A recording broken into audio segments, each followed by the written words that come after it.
أعوذ بالله السميع العليم من الشيطان الرجيم. بسم الله الرحمن الرحيم. الحمد لله رب العالمين، والصلاة والسلام على رسول الله صلى الله عليه wasallam. Alhamdulillah, tunamshukuru Allah subhanahu wa ta'ala kwa rehema zake na neema zake aliyetuwezesha kutukutanisha tena katika ukumbi wetu huu kama ilivyo kawaida siku ya kila Alhamisi, ikiwa ni siku ya tunakuwepo ofisini, basi tunakutana humu na wale tunaokuwepo hapa hapa alhamdulillah, kwa ajili ya kukumbushana mawili matatu, tukiwa tunaendelea na somo la tafsiri ya Qur'ani. Leo tutaiangalia suratul Qalam, suratu Nun kwa jina lingine, sura ya 68 kwa utaratibu wa Mashaf.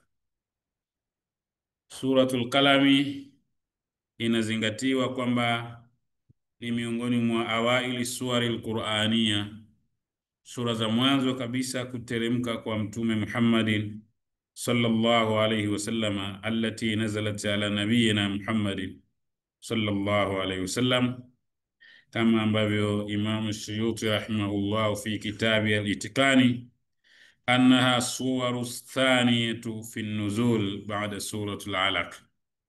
Baadhi ya wanachuoni kama kina Imam Suyuti wameielezea kwamba suratul Qalami ni sura ya pili baada ya suratul Alaq. Wa yara baadhi ulama anna suratul Rabi'a, baadhi ya wanachuoni wanaona ni sura ya 4 baada ya kuteremka suratul Alaq. Al-Muddathir na Al-Muzammil ndio ikaja kuteremka suratul Qalam, na ile ndio ambalo wanachuoni wengi ambao wamelizungumzia.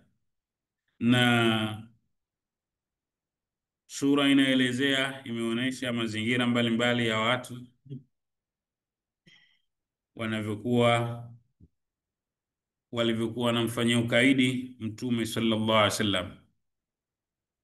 Kwa hiyo sura ikaanza kumwelezea na kumliwaza Mtume sallallahu alaihi wasallam, ikaja kumwelezea wasifu wake, namna alivyo Mtume Muhammadin sallallahu alaihi wasallam na mwenendo wake, akhlaki zake kwa ujumla wake, kama ambavyo sura pia ikaelezea wapinzani wake namna wanavyomfanyia ukaidi, lakini pia sura ikawafedhehesha na kutaja wasifu wao inapobidi, kama sura ilivyomuelezea Mtume Muhammad sallallahu alaihi wasallam, basi na ikabidi wakunjue pia wale wanaomfanyia inadi Mtume sallallahu alaihi wasallam, ikabidi waweke wazi na kuwaeleza wao ni kina nani.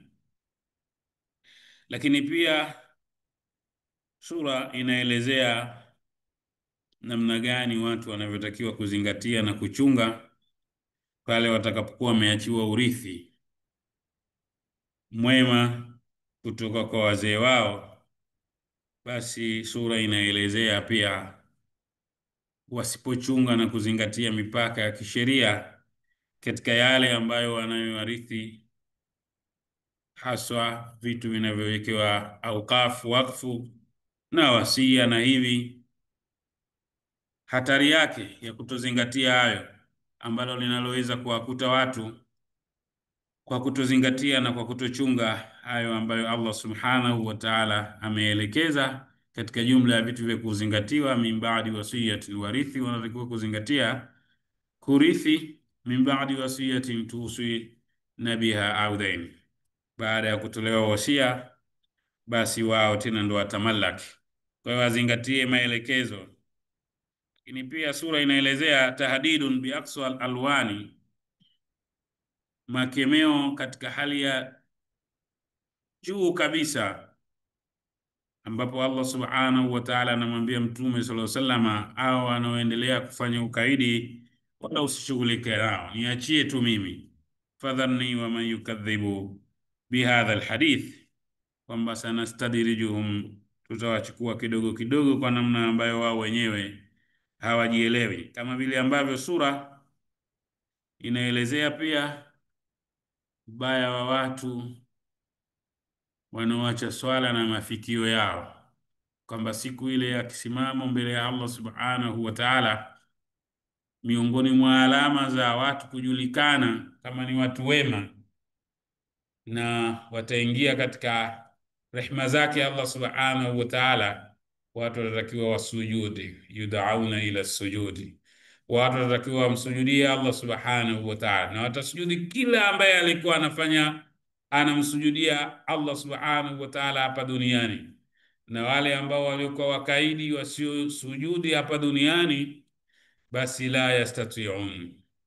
Na Allah subhanahu wa ta'ala anasema wakad kanu yudauna ila sujudi, hawa huko nyuma walikuwa wanalinganiwa kwa ajili ya swala, lakini walikuwa wahum salimun, walikuwa wanapuuzia na wao wenyewe wakijiona wako sawa kabisa. Kwa hiyo ni hatari, katika jumla ya hatari ambazo watu zinaweza zikawakuta, swala zima la kupuuzia ibada ya swala. Ile siku Allah subhanahu wa ta'ala amezungumza, yauma yukshafu an saq wa yud'auna ila sujud fala yastati'un, uzito wa namna siku ile itakavyokuwa. Watu watatakiwa wamsujudie Allah, lakini watu hawatoweza, na hawatoweza kwa sababu hapa duniani walikuwa si wenye kuswali. Kwa hiyo ni hatari kubwa sana ya watu kupuuzia ibada ya swala. Lakini pia sura inamalizia kwa kuelezea kisa cha Nabiiullah Yunus alayhi salatu wassalam, pale alipokosa ustahamilivu. Kwa hiyo inaliwaza kwa Mtume sallallahu alaihi wasallam aendelee kuwa mstahamilivu, lakini pia na kwetu sisi maimamu, waalimu, wanachuoni, katika kazi wanayoifanya wanatakiwa wawe wastahamilivu muda wa kuwa wanafanya kwa ajili ya Allah subhanahu wa ta'ala, wala isiwapelekee wao wakapoteza ustahamilivu kwa yale ambayo wanayokutana nayo kwa namna yoyote ile watakavyokuwa wamekutana nayo. Lakini pia mwisho kabisa sura ikamalizia kuielezea Qur'ani. Sura ilianza kumwelezea Mtume sallallahu alaihi wasallam na nafasi yake na namna alivyo. Sura ikamalizia na kuhitimisha kuielezea Qur'ani na sifa zake na namna ambavyo ilivyo, na kusema kwamba kazi yake wama huwa illa dhikrun lilalamin. Bismillahir rahmanir rahim. Nuni wal qalami wama yasturun. Nuni kama ambavyo ilivyo ni katika kuonesha at-tahdiyatu lilqur'ani, Qur'an namna inavyoweza kuleta challenge. Ikaanza na hurufu hizi ambazo hakuna anayejua maana yake isipokuwa mwenyewe Allah subhanahu wa ta'ala. Kisha Allah subhanahu wa ta'ala anaanza kwa kuapia wal qalami, anaiapia kalamu. Kama ilivyo yeye Allah subhanahu wa ta'ala ana uwezo wa kuapia kitu chochote, wama yasturun, na kile ambacho kinachoandika. Allah subhanahu wa ta'ala anampia kalamu, na hapa yashmul kullu kalamin, inakusanya kila kalamu, mpaka kalamu ya unayoandikia wewe nani na kile ambacho kinachoandika. Allah subhanahu wa ta'ala anaapia chochote kile katika viumbe wake, kwa sababu yeye ana uwezo wa kuapia kama vile anavyoweza kufanya chochote, na wala yusalu amma yafa, haulizwi yeye Allah subhanahu wa ta'ala kile ambacho anachokifanya. Kisha Allah subhanahu wa ta'ala baada ya kiapo hicho anamuelezea Mtume sallallahu alayhi wasallam kwamba ma anta bi ni'mati rabbika bimajnun, hukuwa wewe kwa neema hii ambayo Allah subhanahu wa ta'ala amekupa neema ya utume, bimajnun, kwamba wewe ni mwenda azimu. Na wao kuita hivyo ni kwa sababu ya jeuri, tuna kiburi chao na kutaka kwamba neema hii apewe nani, kati Allah subhanahu wa ta'ala mwenyewe anasema Allahu alam haythu yaj'alu risalatahu, Allah anajua nani ampe kazi yake ya ujumbe na utume. Wao walikuwa wanasema mpaka wakafikia kusema, walikaa nazo moyoni yale ambayo waliokuwa nayo, mpaka mwisho wakasema kabisa kwamba laula nuzila hadha alquran ala rajulin min alqaryatayn adhim. Kwa hiyo ni usda, tuna chuki tu. Allah akineemesha mtu basi watu wanahangaika, namna ambavyo ndio wanadamu walivyo, kwamba kwa nini awe huyu tatizo. Laula unzila hadha alquran, hii Qur'ani kwa nini isiteremshwe ala rajulin, kwa watu min alqaryatayn adhim, katika miji miwili ya Maka, akimkusudia Abu Jahali kama wao wenyewe walivyokuwa wanamuita Abul Hakam na kule Taifa.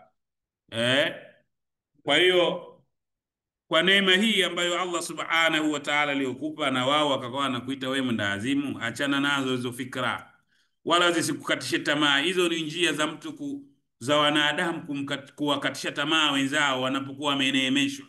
Hivi ndivyo walivyo wanadamu, kadabi ali Firaun. Makafiri ndo walivyo, kama mwenendo wa watu wa Firauni ndo hivi hivi la kiyama saa. Wakimuona mtu ameshika, amepewa nafasi, amepewa neema na Allah subhanahu wa ta'ala, basi vituko vitaanza tu hivi na hivi na hivi, kwa sababu wao wanachukia neema zile ambazo Allah subhanahu wa ta'ala alizokuwa amempa mwenzao. Kwa hiyo ma anta bi ni'mati rabbika bimajnun, hukuwa wewe juu ya neema hii ya Mola wako aliyokupa kwamba wewe ni mwendawazimu. Kwa hiyo endelea kufanya kazi ambayo Allah subhanahu wa ta'ala aliyokupa.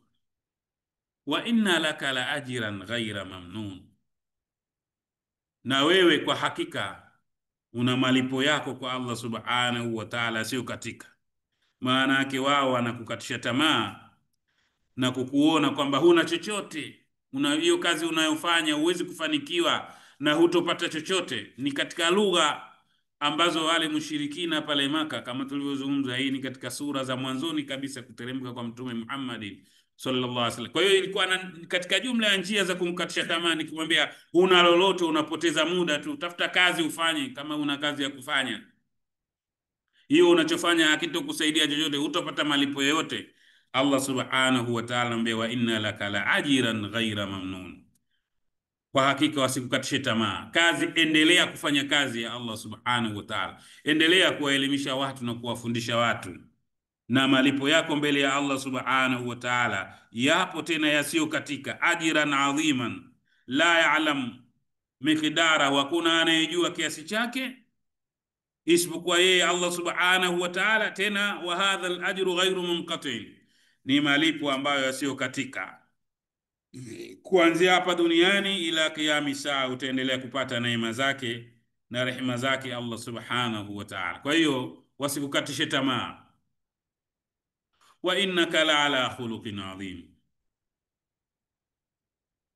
Kisha Allah subhanahu wa ta'ala anaendelea kumwelezea Mtume sallallahu alaihi wasallam kwa kazi ile anayoifanya, mbele wa innaka la ala khuluqin adhim, hakika ya wewe ni katika, una tabia njema.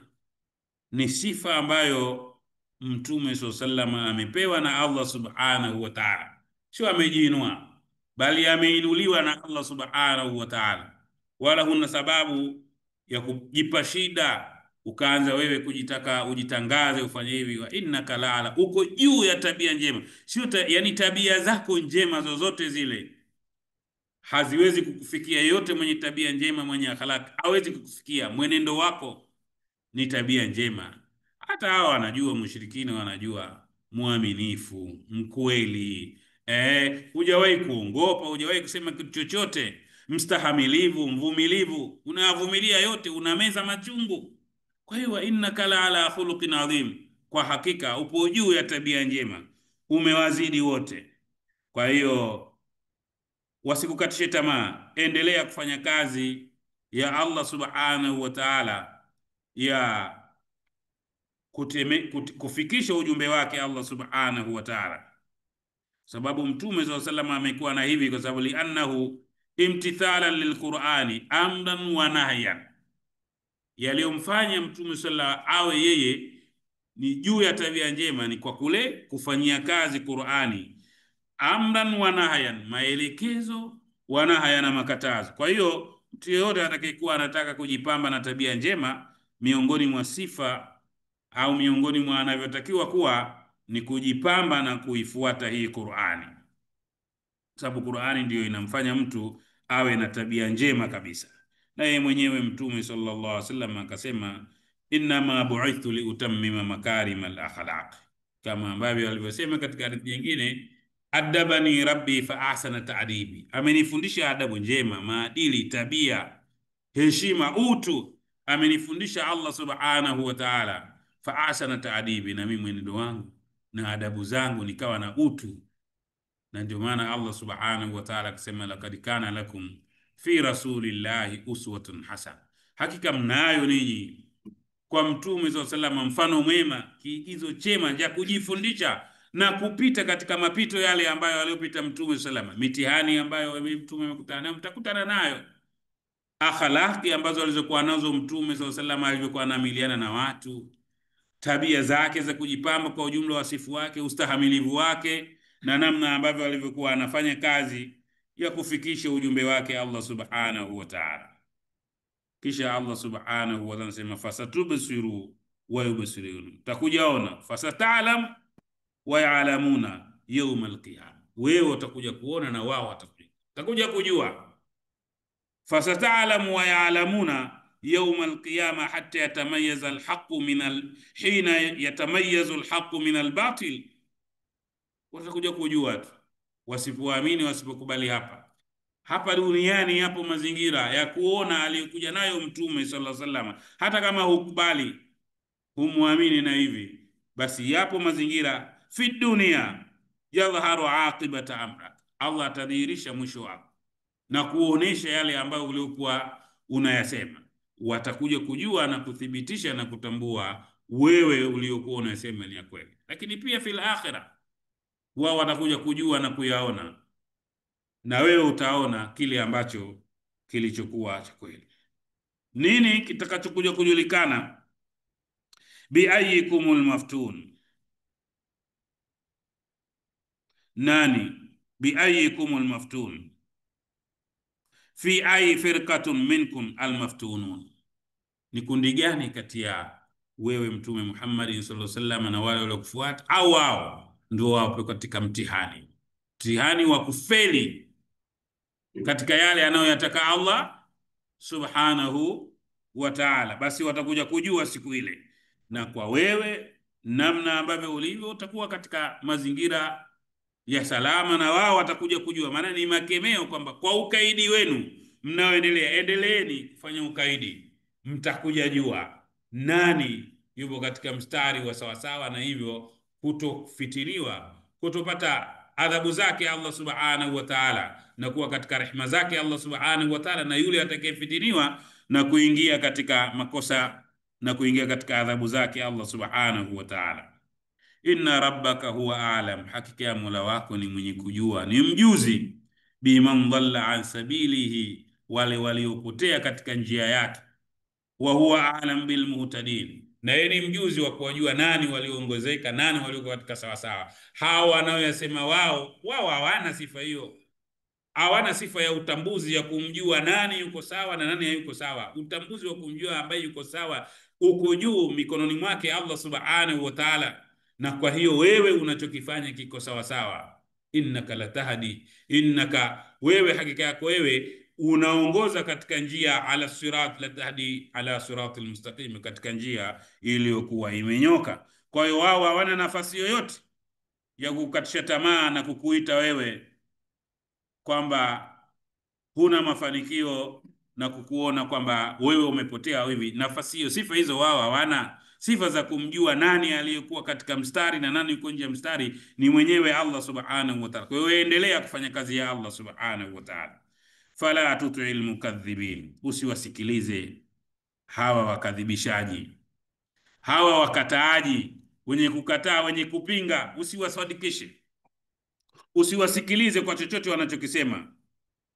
Na haya yote anaambiwa Mtume sallallahu alaihi wasallam, tunaambiwa sisi, fala tuti'il mukadhibin, msiwasikilize wala msisimame nao, wala yale ambayo ya kuwatoa katika dini yenu, msiwasikilize ya kuwatoa kwenye mstari, kwa sababu wao waddu law tudhinu fayudhinun, wanatamani, waddu law tudhinu fayudhinun, wanatamani wao kwamba lau wangepata nafasi ya kukutoa katika njia ya sawa sawa, ya kukulegeza wewe ukaache njia yako ya sawa sawa, wangepata njia ya wao kukutoa katika mstari, wangeitumia vizuri.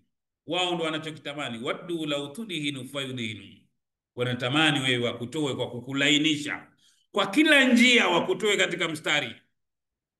Aya naambiwa Mtume Muhammad sallallahu alaihi wasallam, na tunaambiwa sisi, Makafiri siku zote wanatafuta kila njia ya kuwatoa Waislamu katika dini yao, na mbinu haziishi. Kila siku waddu law tudhinu fayudi, wanatafuta njia tu ya kukulegeza wewe.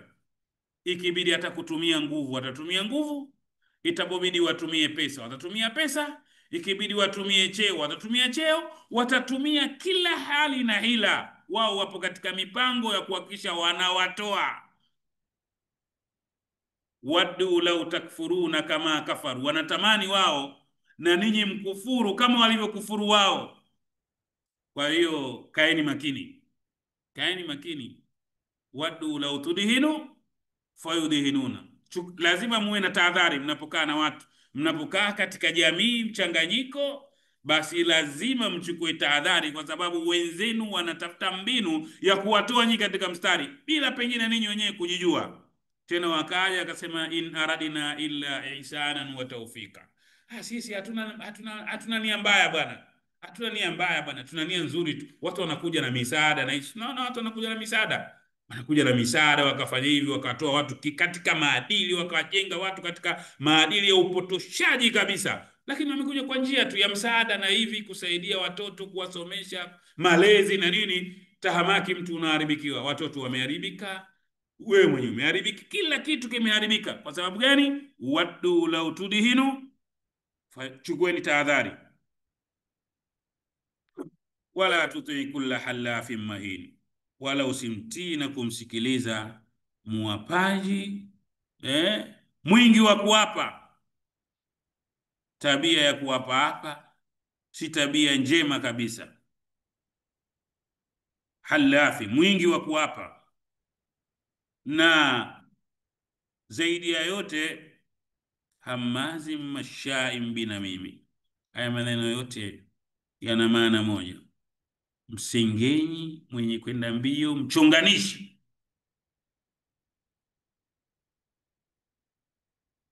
Wala tuti kulla halaf, usimtii muapaji huyo mahini, aliyekuwa dhalili kabisa, haqiran dhalilan.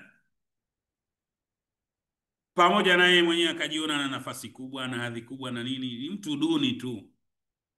Hamazim mashai, msengenyi, mashai binamim, mwenye kwenda mbio kwa ajili ya ufitinishaji. Watu wanahangaika huku na kule kuwafitinisha watu, kuwavuruga watu, kuwatoa watu katika mstari. Mtume sallallahu alayhi wasallam alikuwa wanamhangaika, wanakwenda huku na huku kumtoa katika mstari katika dini. Hiyo ni desturi yao, kadhabi ya ali Firauna. Allah subhanahu wa ta'ala zungumza, ndio mwenendo wao hivyo hivyo, wenye kwenda mbio kuhangaika, kuwachonganisha, kuwafitinisha, kusengenya na hivi.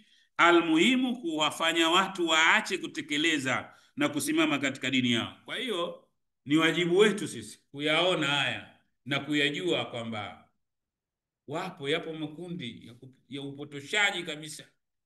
Kafiri hawachoki, hawalali, wana mbinu na mikakati za kututoa katika mstari.